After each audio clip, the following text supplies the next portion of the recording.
that we've seen. And this harbour also will form part of the committee that I said we will start with the tender process of. The CCTV cameras here, same situation, they are not monitored from after 4. So we will get that armed response as well to monitor, outsource that service. We will make sure that they are being monitored on a 24-hour basis. The challenge and the theft that is happening here, it happens after 4 when we knock off. There's marshals that states the illegal marshals that are not authorized by the department. They fight over that spot and they throw stones at each other. Sometimes they have knives, of which it gets dangerous for the tourists that are coming here. So we're trying to address that issue, working hand in hand with the police. As you can see, I'm trying to build that relationship when they attend some of our meetings so that we can have that engagement in the meantime while we're waiting to have the security. And this is something like this, you can just add if I missed anything. Thank you so much. Thank you, Mr. Any other addition? Yes. Hi, I'm Ben Driver, Commercial Fisherman, Vice Chair to the Harbour Users Committee. Do I need to come first?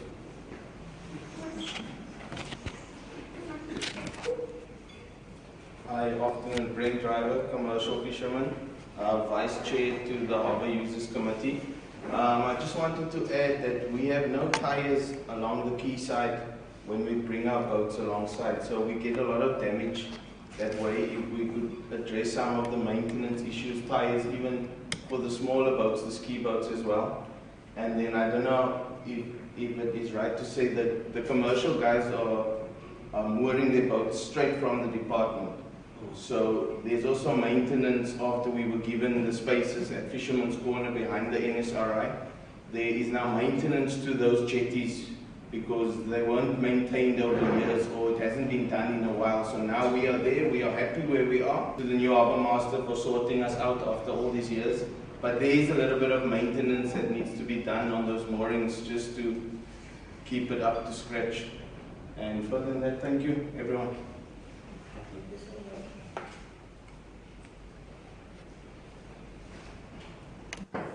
Okay. In the absence of any other additions, I now invite a lot of members of the Portfolio Committee to ask questions, comments on this. Honourable Hickley.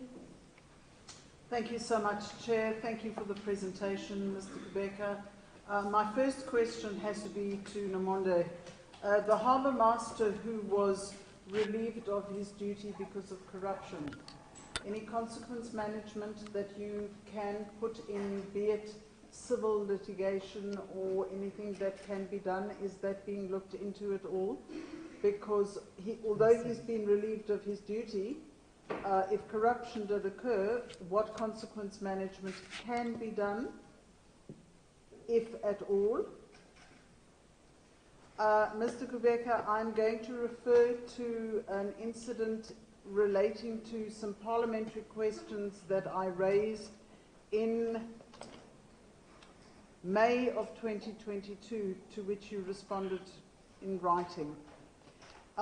There was or may still be, I don't know, a clinic of sorts on the premises of the Gordons Bay Harbour, which is also used by the Navy College or by personnel who are at the Gordons Bay College and who also work within the Navy itself, and they have to use the pedestrian entrance, or they have to walk up to the sick bay, which is up a steep incline, I believe. The one gentleman who wrote to me is 75 years old, and he says to me he either has to pay because he has to go through an area that demands that he pays 5 rand to go into, or he he's 72 years old, excuse me. He has to go up to collect his medication from the clinic, and he either has to park his car outside, or the college staff have to park their cars outside, or they have to pay every single day. If there is any way in which you can enlighten me, because you say that the entrance fee is R5 per day, or 200 or 30. There is an annual pass that they can buy, or monthly or annually. But if you have a tenant who has a long-term lease with you, why is it that they have to pay a monthly fee to park their vehicles here? I don't know who's responsible for that, DFFE or yourself, but if you have a long-term lease, why do you have to pay to park your vehicle here? And why does someone who is using the sick bay, I don't understand why the gentleman is using the sick bay. I have to say this, and I haven't got clarification to my satisfaction as to why they're using the sick bay. Why they are, is this the only clinic that they have access to? But be that as it may, how can a 72-year-old man be expected to use a pedestrian entrance and have to walk such an extensive distance to a sick bay, particularly if he is unwell? It just concerned me a little bit, but those are my two observations. The only other thing, I accept the harbour mistress, that you acknowledge that you haven't done the minor maintenance. Somewhere along the line, something has to happen that the poor fishermen are not stranded until high tide comes in, so that they can come in and offload their catch. Because I think it could be quite a weight, or it could also be quite distressing for them. So I don't know what kind of arrangement can be made to ensure that the dredging of the silt or the sand is done, and if there is any way in which the DPWI and DFFE can get together sooner rather than later to assist you, and we can be of assistance in that process. Please knock on our door and make sure that such happens, because that is damaging to the local fishermen, but it's also uncomfortable for you as a harbour mistress to have to deal with that on a daily basis. And I'll leave it there. Thank you so much, Chair. Thank you, Honourable Brooklyn. Honourable Mokgato. Thank you, Chairperson. The acting harbour master has just told us that there is a building that site which is called Oversight building, which is posing a threat to the harbour because there's no security around that place. And she has also made us aware that they've already notified the owner to make sure that there's security, but the owner is doing nothing about that issue. So my question is, because you've already notified the owner and you are aware that he or she is doing nothing about remedying the situation, what is your intention now? What do you intend doing to enforce that owner made sure that his security in or around that building, because he or she is posing a threat to the running of this harbour? And if maybe you have run out of options, you don't know what to do to remedy the situation, have you tried to appeal to the two departments, fisheries and public works, to assist you with that regard? And again, you spoke of maintenance problems, which you have taken responsibility that since 2013 to date, you have not maintained or do any maintenance. Have you made the public works aware of your problem?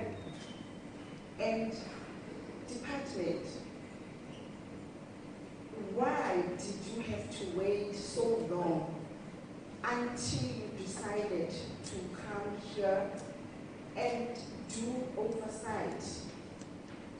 If not oversight, why don't you continuously, as part of your work, visit as frequent as possible these small harbours, including Robben Harbour. Come here and check if things are going well, if there is any maintenance that is taking place, if there are any issues where you can assist.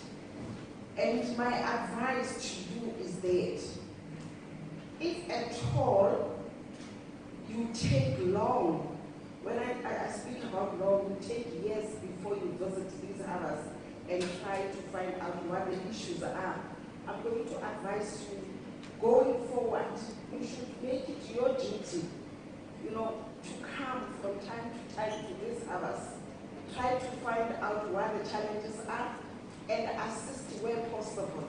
Thank you. Thank you, Honorable Mukhoto. Honorable Pascavi. Thank you very much, Chairperson, and I would like to welcome the presentation that has been made. Although it seems on the surface that there's not really big challenges in this harbour, there are some areas of concern to us.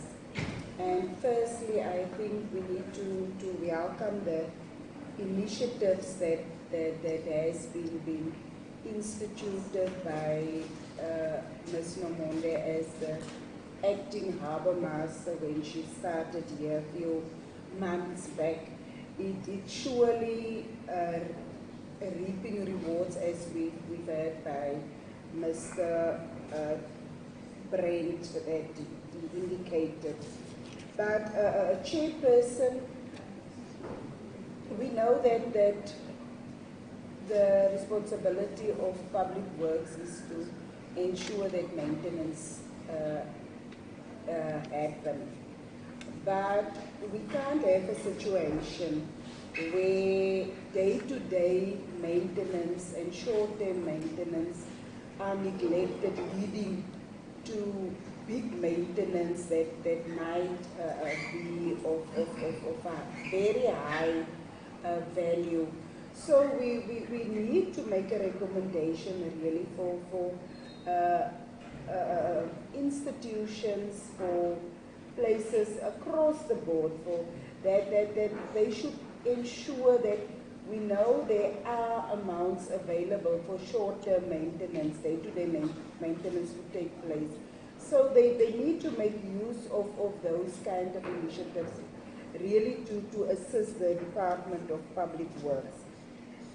What is of concern to me, Chairperson, is that the CCTV cameras are only monitored until 4 o'clock, and then afterwards the theft, the criminal activities are starting.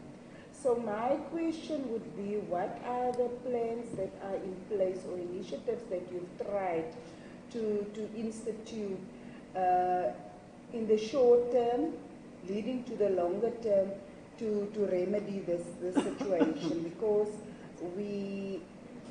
if left undone, we'll have a situation where we might end up like in the previous areas that we visited. You've mentioned that SA Navy is next door. So what is the relationship that you are having in them also assisting with some of the challenges that you are enduring, knowing very well that they are the defense force and they can make a meaningful contribution? I want to comment the fact that there are this committees that's in practice that you've indicated that you are dealing with and you are with, so that at least that's a positive in terms of this area. But in short, Chairperson, I really need to, yes. The other one is, what is the not the impact, the initiatives that you have in terms of employing full-time the local people and the spin-offs to the local people in terms of job opportunities, in terms of training opportunities, in terms of small businesses assistance, so that they are directly people that's benefiting through this initiative. And when you've indicated that this area is getting a lot of revenue and is stable in terms of revenue generation, what is the social responsibility towards the local people, especially our young people, women, and in general the designated groups? I would like to make a proposal also in terms of the area that the private building that's a threat, that you take harsher engagements and consequence management, because we know that it can have a ripple effect on the operations here. Thank you very much, Chairperson. Thank you so much, Honorable Van Stalbeek. Just a few comments on my side. Firstly, I want to welcome and appreciate the presentations that have been done by the member of the committee, Mr. Kubeka, DTG Public Works, and Ms. Nomonde from Department of Forests, Fisheries and Environmental Affairs. One thing, Mr. Kubeka, an issue that we have raised several times as the portfolio committee members, the issue of maintenance by public works. And in many a times, you only respond when there is a challenge. There is no routine maintenance plan on your site.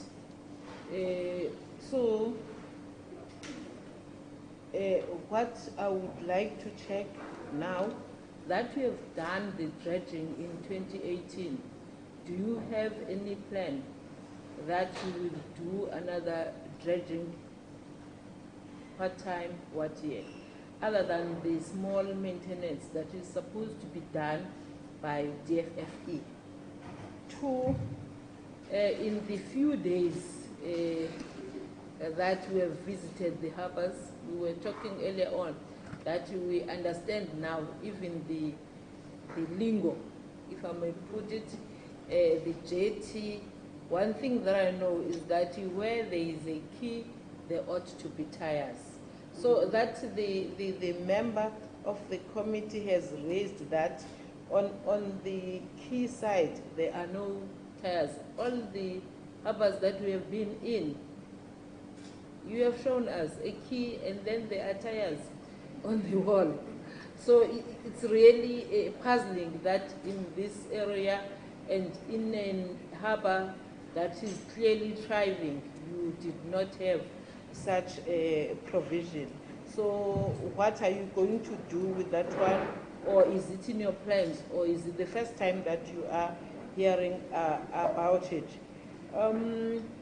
I think the issue of the private residence or whatever property that is near the harbour ought to be engaged.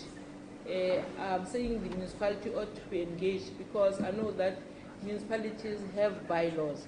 So if that private property is posing danger to this property, I think that ought to be reported to the local municipality. For me, it's the issue of month-to-month leases. It's something that even Auditor General has in your books, many month-to-month leases. So you have said it all. In fact, what is puzzling in all these harbours, there are month-to-month leases. Dealing with leases are here today. So what exactly are your plans with all these month-to-month leases? Because it's one of the items in which Auditor General will always raise an opinion on the month-to-month leases. Thank you. Chair, may I have one last bite? Okay. Mr. Kubeka, if my memory serves me correctly, somewhere along the line there is a figure in my mind that if maintenance is under 100,000 Rand, it becomes the client responsibility, and over 100,000 Rand, it's DPWI. I am assuming that the dredging or the silting of a harbour, even the size of this Gordons Bay harbour, would fall into a DPWI function. Is it 100,000 Rand or is it below 100,000 Rand? So where would it fall in that categorization of client responsibility as opposed to the 100,000 Rand cap? If you could just answer that question. I'll leave it there. Thank you so much, Chair, for the extra bite. Over to you.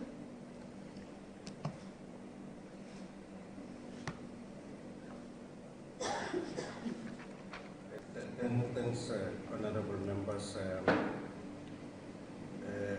We will look into the issue of the mooring facility, and we will engage with the harbour master and then see how we can plan around fixing the mooring facility. The issue of the clinic, I was trying to get the detail, honourable member, unless the clinic is inside, but I would with your permission, Chair, will investigate and will come. But on this side of the harbour, there's no clinic. Okay. However, as you've indicated, when we put the infrastructure and the security gate is to then control access of people that are utilizing the facilities here at the harbour. I'm not sure if we are charging tenants. Paperwork. We are charging. Oh, no one will explain that. Okay. Okay. I will couple that, Chair, with the issue of the dredging. Like Normand said, when we did the dredging, we then said to the user department, you will have to continuously monitor and make sure, because this area is prone to sand coming, so that you then remove, and they have a plan on now getting the pump, getting the equipment. But they are, I'm not sure if you have through the day-to-day, maybe something that we'll arrange with the user department. Look at the costs.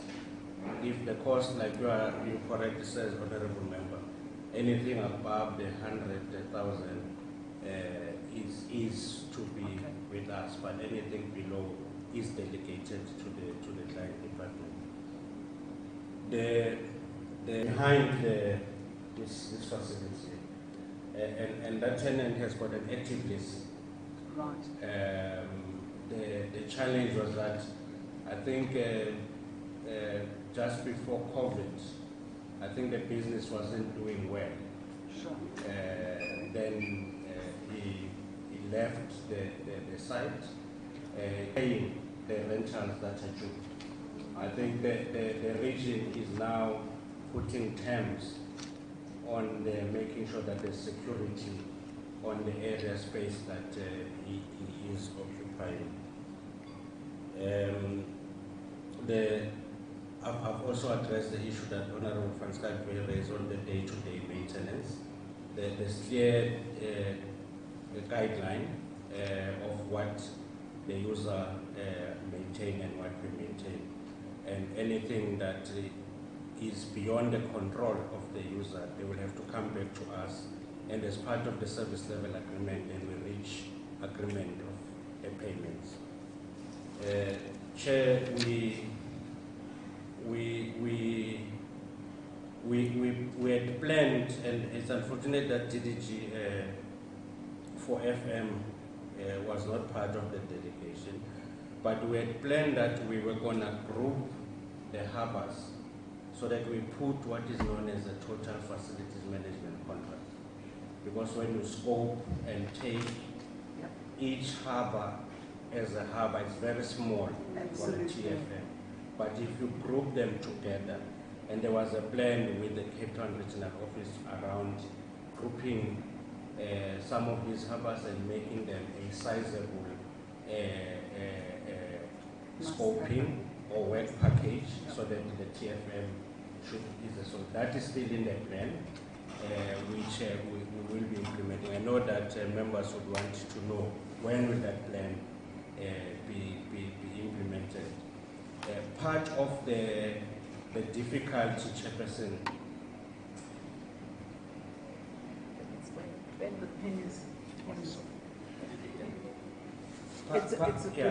part of the difficulty, Chairperson, the total facilities management must have contribution from both ourselves and the user. And as part of the discussion that we've spoken about, Honorable Hickley, that discussion is currently being finalized there. Once we have what, and we are happy that the last meeting, there is somebody that is now appointed by DFFE that is focusing on maintenance. And that discussion will then be finalized. As soon as we are finalized that discussion, we'll then come up with a plan to roll out the TFM.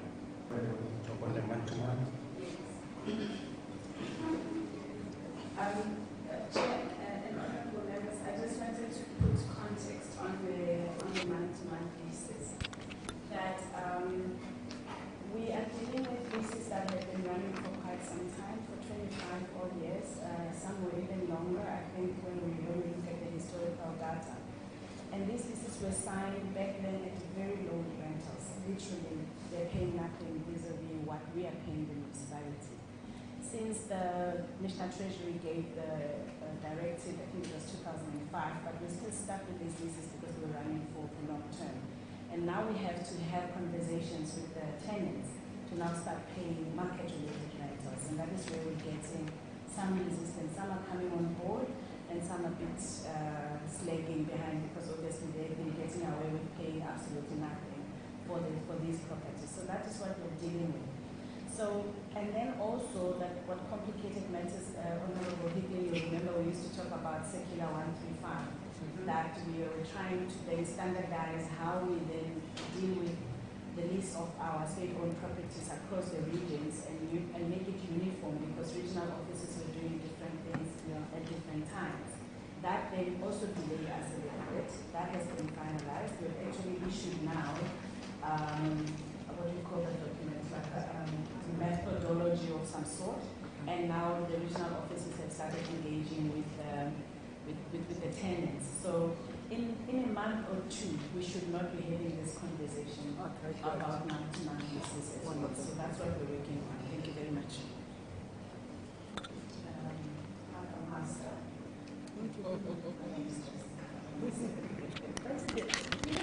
This Harbour Master thinks like chairman. It does not have sex. It's chairman. It's a position, whether you're a woman or so Harbour Master. Thank you, Chair. The issue of the official that was corrupt, what we've done, we were busy with the labor relations issue with him, and then he decided to resign before we always happens. Charge him. But we are busy with a criminal case against him. Good. The police are busy with that and we are assisting him. We also hold his pension so that we can recover whatever that he has misused. The other question was if I've informed Public Works when the situation started. I tried to engage with the project manager that was here on the reception that we had to see if they can squeeze this challenge. They say they don't have enough budget to accommodate. So hence I tried my department as well to intervene. We will treat this matter as a matter of urgency as in next week. Our financial year was closed, but I just confirmed with supply chain now, they are open next week. So next week we will start the process. I've shared the forms with the users to Yana, so that the fishermen and whoever that can provide that service can be registered, so that we can utilize them to do it. The other issue was the relationship with Navy. We don't have any. We're working in silos.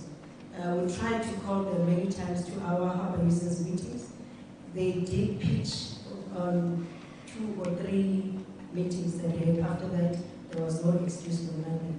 I remember there was a stage where fishermen needed a space. I engaged with the person that is in charge there, because they do have enough space to accommodate fishermen. They're not utilizing that side of the harbour.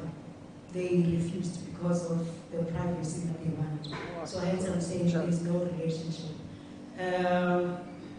We are charging the tenants. The reason for that, Public Works is charging them for the leases, the space that they are occupying.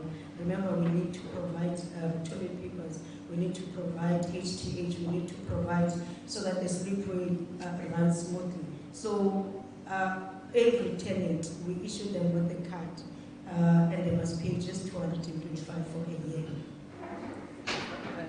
225, and we allocate space. And remember, Gordon's Bay is too small. Navy, they do have a space enough for them. Imagine if all those Navy people can come here with their cars. It will mean that the users won't have space to do their business, because they already have parking on that side, which is blocked for Navy alone. So that's the challenge that we are having on this side. Parking is an issue. The other question was, we do give opportunity to local people. I remember it was December, we had event here, I allowed it, and then we called all the local people to put up stalls so that they can sell and make this harbour vibrant and open. We do allow that, and I said to them, they are welcome to come and install anything that they want to sell here. But I'm still waiting for those proposals. Up until now, I have not received any. But if I can do that, if I can receive, I'll approve.